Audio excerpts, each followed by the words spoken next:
Bismillahirrahmanirrahim. Assalamualaikum warahmatullahi wabarakatuh. Alhamdulillah, nahmaduhu wa nasta'inuhu wa nastaghfiruh wa na'udzu billahi min shururi anfusina wa min sayyiati a'malina. May yahdihillahu fala mudilla lahu wa may yudlil fala hadiya lahu. Asyhadu an la ilaha illallah wahdahu la syarika lah wa asyhadu anna Muhammadan abduhu wa rasuluhu la nabiyya ba'd. Allahumma shalli ala sayyidina Muhammad wa ala ali sayyidina Muhammad. Rabbi ishrah li sadri wa yassir li amri wa hlul 'uqdatam min lisani yafqahu qawli. Subhanaka la ilma lana illa ma 'allamtana innaka antal alimul hakim. Amma ba'd. Alhamdulillah, segala puji hanya bagi Allah. Salawat serta salam semoga selalu tercurah kepada junjungan kita Nabi Muhammad sallallahu alaihi wasallam serta keluarganya, sahabatnya dan juga para pengikutnya yang setia dengan ajarannya hingga akhir zaman. Alhamdulillah, para asatidzah dan juga anak-anakku sekalian yang dirahmati Allah, kita lanjutkan kembali kajian kita tentang akar sia-sia, tentang kitab pemikiran politik. Tadi ada lupa, kita udah masuk bab baru atau kita masih bab sebelumnya ya? Karena kitabnya belum jadi, insyaallah masih dalam perjalanan. Kemarin sudah diberitahu ada pengiriman, jadi kalau sudah jadi dipegang kitabnya dan juga bisa ingetin sampai halaman berapa ya. Tapi nggak apa-apa, mungkin sedikit diulang pun tidak ada masalah. Kita lanjutkan kembali setelah kita bahas bahwa umat Islam ini tidak memahami makna politik, tidak memahami makna politik yang umum sekalipun ya, apalagi yang Islam. Umat Islam dijauhkan dengan dengan politikusnya, dengan orang-orang yang paham politik tadi. Umat Islam pun dijauhkan dengan partai-partai politik yang sahih, yang memperjuangkan syariat Islam. Bahkan umat Islam pun dijauhkan dengan aktivitas politik yang sebenarnya. Jadi aktivitas politik yang ada pada umat Islam hanyalah aktivitas politik yang seharusnya umat Islam menjalankan. Bahkan efeknya berarti kaum muslimin pada waktu sekarang ini tidak lagi memahami bagaimana berpolitik, padahal akidah Islam adalah akidah politik. Karena makna dalam yang kita bahas di sini, makna politik adalah riayatus syu'unil ummah dakhiliyah wa kharijiyah, mengurusi urusan umat baik di dalam negeri ataupun ke luar negeri, baik dari negara atau dari umat, dari rakyat. Jadi mengurus urusan rakyat ini adalah politik. Termasuk di situ umat Islam harusnya paham, karena syariat Islam adalah syariat yang mengurus seluruh urusan manusia dari mulai tidur sampai tidur lagi, dari interaksi yang paling sedikit, paling kecil sampai interaksi yang sangat besar diurus oleh syariat Islam. Nah, oleh karena itu sebenarnya kaum muslimin harusnya memahami bagaimana makna politik. Nah, jadi di sini walidzalika tasqifal ummat al-saqafat al-islamiyah atau antusqifal ummat al-saqafat al-islamiyah. Bisa juga disebut. Dengan demikian sudah seharusnya umat ini ditasqif. Umat ini ditasqif dengan saqafah Islam. Jadi memang sudah seharusnya kita ini harus ngerti saqafah Islam. Ya kan? Wa dawama siqayaha bil afkari wa ahkami siyasiyah. Dan senantiasa umat ini disirami, dibanjur, ya, diairi, ya, dengan apa? Pemikiran dan hukum-hukum politik. Tentu politik Islam. Jadi harusnya umat Islam ini disadarkan dengan mengurus urusan umat riayatus syu'unil ummah. bahwa kamu belajar syakofah Islam ini adalah untuk ngurusin umat. Jadi anak di sini, anak santri di sini belajar Islam agar nanti mengurus umat, gitu.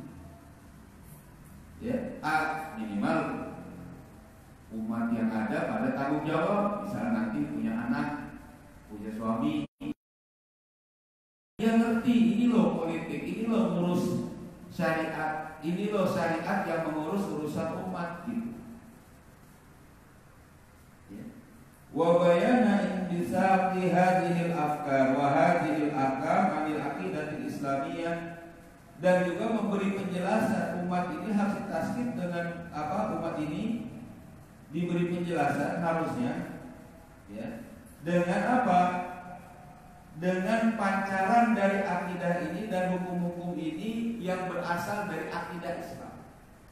Jadi pancaran dari pemikiran dan hukum-hukum syariat atau hukum-hukum politik ini yaitu dari akidah Islam, di bi'tibariha fikratun sia-sia, dengan anggapan atau dengan menempatkan pemikiran akidah Islam ini menjadi adalah pemikiran politik.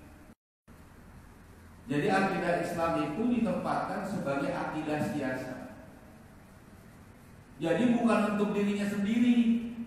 Saya yang penting, saya ini soleh, saya ini bukan solehah ya.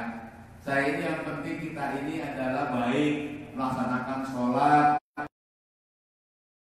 Yang penting itu aja deh. Hafalan Quran, hafalan hadis, hafalan kitab-kitab, belajar bahasa. Yang penting saya sendiri begitu, bukan. Mengurus umat, karena ini adalah pemikiran politik yang nanti untuk mengurus umat, mendakwakannya lagi, menyampaikan kepada khalayak. Ini harusnya umat Islam begitu, ya. Dan juga seharusnya umat Islam terkiza ala dzalika min nahiyatir ruhiyatil lati fiha. Dan harusnya umat Islam ini menguatkan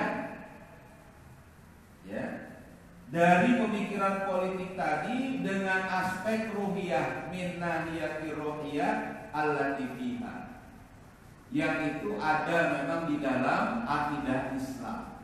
Nahiyah ruhiyah ini adalah aspek ruh ya, nahiyah ruhiyah pada saat kita melihat makhluk-makhluk Allah itu dengan kesadaran mereka adalah ciptaan Allah. Pada saat kita melihat segala benda apapun, kejadian apapun, bahwa mereka itu, kejadian itu adalah makhluk dari Allah Subhanahu wa ta'ala. Itulah nahiyah ruhiyah. Ini ada dalam pelajaran akidah ya. Jadi nahiyah ruhiyah itu gitu. Jadi pemikiran politik, kejadian politik harus disadari oleh manusia apa? Ini ada dia bendanya, kalau dia misal orangnya, mereka ciptaan Allah. Kalau mereka itu adalah kejadiannya, mereka harus berpikir apa? Bahwa ini adalah tentu adalah dalam konteks rangka ya, iradah dan kudrat Allah. Ya. Nah, annaha awamir. Nah, ini dia. Bi'tibari annaha awamirun wa nawahun min Allah la bi ayyi wasfin ukhra. Apa? Dengan anggapan bahwa segala kejadian politik tadi dengan aspek nahiyah tadi adalah ini merupakan perintah Allah atau ini merupakan larangan Allah, bukan yang lain.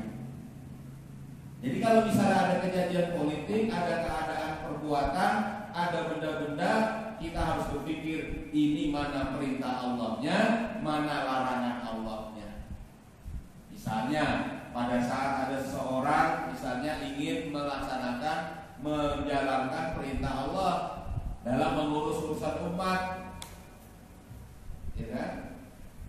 Ya misalnya diberikan satu kejadian di sini ada kepala negara asing, kepala negara orang kafir misalnya datang ke negeri kita, datang di kejadian politik nih, datang kemudian membuat surat perjanjian perdagangannya perdagangan misalnya bahan baku nuklir, bahan baku misalnya mineral strategis. Kita harus lihat ini, bolehkah seperti ini menurut syariat Allah? Ini negeri kaum muslimin, ini kekayaan yang Allah berikan kepada orang-orang mukmin. Harusnya nggak boleh dijual kepada musuh. Artinya perintah Allah nyantel dengan kita. Nggak usah itu diterima harusnya. Pasti ada persekongkolan, pasti ada kemudian ingin menguras kekayaan alam kaum muslimin, negeri-negeri kaum muslimin. Harus dengan begitu sampai kita melihat bagaimana apa yang mereka lakukan. Ini kejadian politik. Tiba-tiba ada pengumuman misalnya, ya kan? Kita membantu, negara ini membantu misalnya kaum muslimin yang di saudara kita di belahan bumi yang lain yang mendapati musibah dalam kondisi krisis, tapi kita bisa membantunya melalui PBB, melalui payung negara kafir. Ini apa ini? Boleh nggak ini? Ini harus ngerti kita. Jadi pemikiran politik itu apapun dilandasi dengan perintah dan larangan Allah. Gitu. Jadi pelandasan ini atau pensifatan